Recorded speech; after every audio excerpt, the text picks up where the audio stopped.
When you think of Borderlands 2, you might think of many things along the lines of perfection, Gearbox's Mona Lisa. Is that...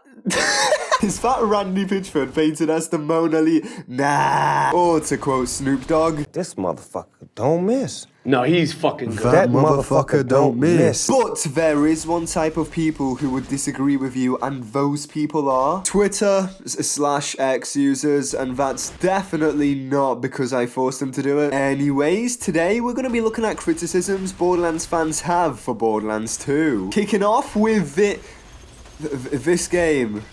Oh, I mean, fair enough. It's never had a remaster, you know, I agree. I remember we all thought it would have gotten one for the 10th year anniversary, which was over a year ago now, but no, nothing. Speaking of, it's so hard to believe this game is 11 years old, man. See, this is why people say the art style of the game is so important, because if you told me this game came out only a few years ago, I would totally believe you. But could you imagine Borderlands 2 with actual fixed scaling alongside sliding and mantling being introduced? That would just be the cherry on the top, to be honest. No cutscene skip and free full story playthroughs is hard to go back to.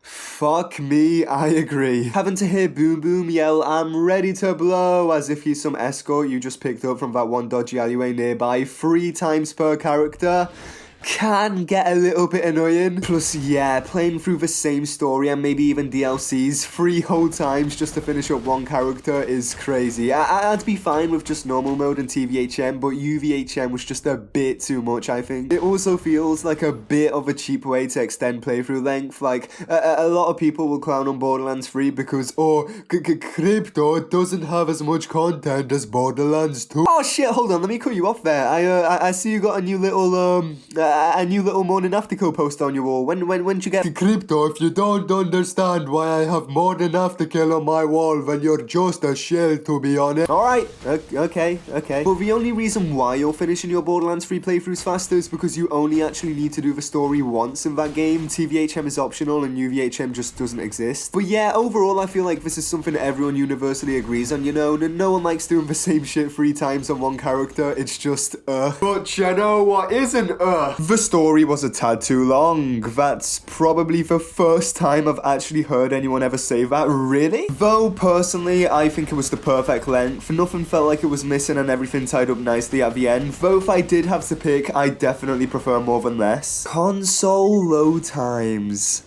Yeah. This also kind of ties into the point that a lot of people are currently making with wanting safe quit farming to be completely abolished, to which I agree. It's so outdated, and farming for rare items, especially on a game like Borderlands 3 on old gen, is dreadful. Obviously, it's nowhere near as bad on Borderlands 2, but it's still a good thing to point out, and I agree. Weapons not dropping on your level. I fucking hate when I spend 20 minutes to get a weapon, and when I finally get it, it's bad. Not because the parts are prefixed, but because it decided to drop 3 levels below me, despite the enemy it dropped from being on my level. Yes.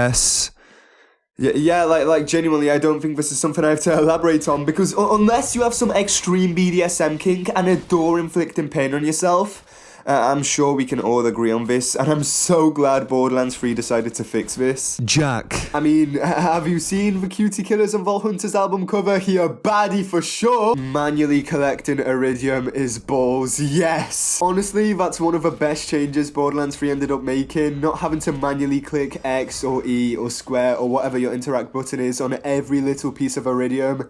It's a blessing. All the bugs that never got fixed. I love how Vora and Hyperia still have double their original intended HP value because, you know, that's fun and just a minor inconvenience that apparently isn't worthy of fixing. Handsome Jack was too set. Fellas!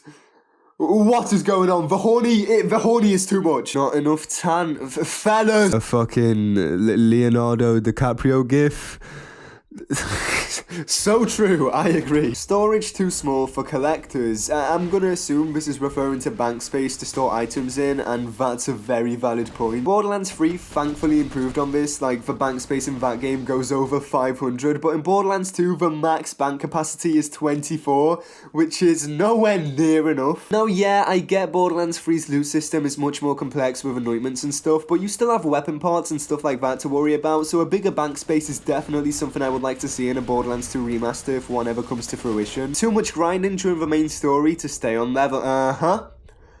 I really liked how Borderlands 3's XP grind felt kinda seamless. I thought most people liked it too, so I'm not sure why they went back to the tedious XP farming method Borderlands 2 had in Wonderlands. To me, it just feels like a step backwards in the completely wrong direction. Handsome Jack! See, now I can't even tell if people are saying Jack to make him fit with the hot jokes or if you actually dislike him. Oh, never mind, here we go! Jack is a 3 out of 10 villain, uninspired and overrated. The only reason why people like him so much is because his voice actor gave an 11 out of 10 performance. Yeah, you lost me at uninspired. I've genuinely never seen a villain like Jack before he came around. If anything, he was the inspiration. Granted, I do agree he is a tad overrated, but putting him below a 7 out of 10 is just criminal to me. Not enough guns. 87 bazillion guns not enough to you? OP levels are not fun, no. No, they are not. And you know when we had that discussion earlier about hating doing the same story and missions 3 times in a row per playthrough? Yeah. Now imagine 10 times. How pleasuring does that sound? Sawtooth Caverns. Blood is in a paradox universe, what the fuck? And finally we have they did the VR port dirty. Yeah. You know, I really hate how they're dropping Borderlands 3 on the Switch now too. Like, we're about to have yet another Vita situation on our hands. You're telling me graphics like this in 2023 are acceptable? Now, I'm not blaming Gearbox. No. I know the Switch's hardware is really outdated in the current day, but here's a suggestion, how about you just don't drop it on the Switch, you know? But anyways, that's it for the Twitter side of things. On to you guys. What do you think stops Borderlands 2 from truly becoming a perfect game? Let me know in the comment section down below. Thank you all so much for watching. If you enjoyed this video, make sure to like and subscribe. I make content all things Borderlands, so it's definitely worth sticking around. I hope you all have a great rest of your day, and I'll see you all in the next one. Stay classy. Peace.